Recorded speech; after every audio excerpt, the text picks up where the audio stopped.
Hi, my name is Dr. Jiha, a rheumatologist from Michigan.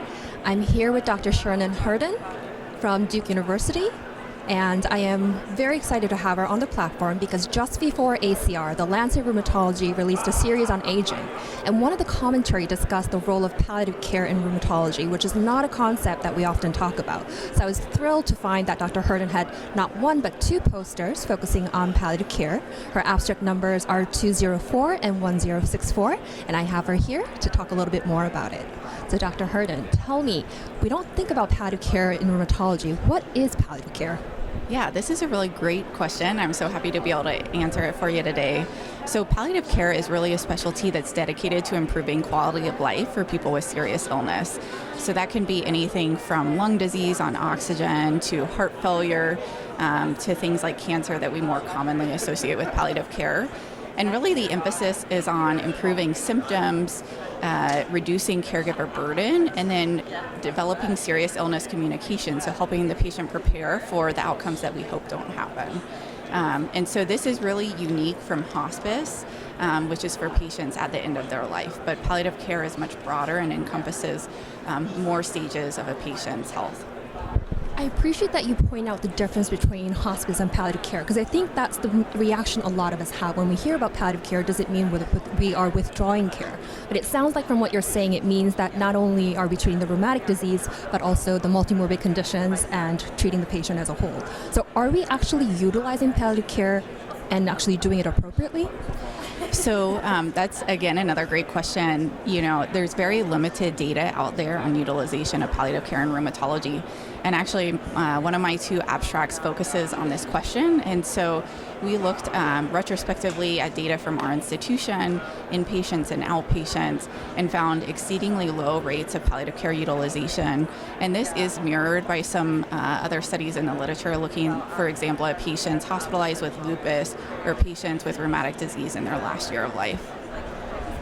I see. And when is the right time then to consider palliative care referral? So this is an evolving question with an evolving answer. One of my other studies kind of looked into this question, at least from the perspective of rheumatologists in palliative care. And rheumatologists voiced the concern that really their top barrier to referral to palliative care is that they're uncertain about when and how to refer. And again, kind of looking to the literature, there's not much to guide us. What we do know is that patients who have what we call a serious illness, so I mentioned this a little bit earlier, but again, thinking about patients with ILD, pulmonary hypertension who need oxygen, or patients with scleroderma who have GI dysmotility and trouble eating. These are patients that could benefit from palliative care because they have a serious illness, high symptom burden, and at times poor prognosis with many years of life lost due to their disease. When you talk to the rheumatologists in the palliative care, what did they recognize or identify as the barriers to being able to have this interdisciplinary care model? So aside from the barrier from rheumatologists about uncertainty about how to or when to refer patients, the other top barrier on the rheumatology side was fear that if they referred their patient, the patient would feel that they're giving up on them. And so again, I think, for me, that really gets back to the question you asked about at the beginning, what is palliative care? And as you mentioned so astutely, palliative care can be delivered alongside our other treatments or DMARDs, our biologics. It's really just a focus on quality of life. So those were the main barriers by rheumatology, and I do think there's ways to address them. On the palliative care side, we found that overwhelmingly palliative care providers voiced concern that they had inadequate rheumatology knowledge, so specifically related to prognosis, disease complications, and treatment side effects. And so again, kind of pointing to education having a key role for addressing some of these barriers and hopefully improving our current utilization rates of palliative care. Thank you. So relationship and education seems really key. And the other player in this dynamic are the patients. How do the patients feel about this, and do they actually have better outcomes with palliative care involvement? So in terms of outcomes, there is no data looking specifically in rheumatology, but what we know from other disease specialties, for example, in cancer, there's been evidence that palliative care, especially early integration of palliative care, can actually prolong a patient's life, kind of in contrast to what I think a lot of us may think.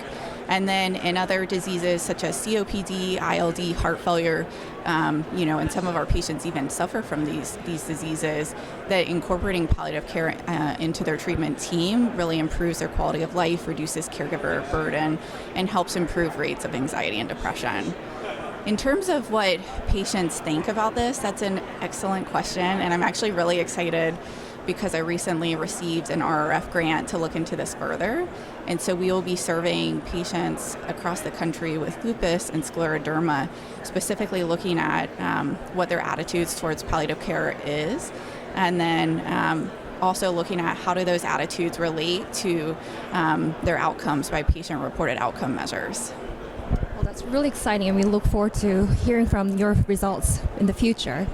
As we heard, palliative care is something that can enhance how we approach care of rheumatic patients. Throughout this conference, we've heard a lot about the importance of treating the patient as a whole, having a team approach, and engaging in shared decision making.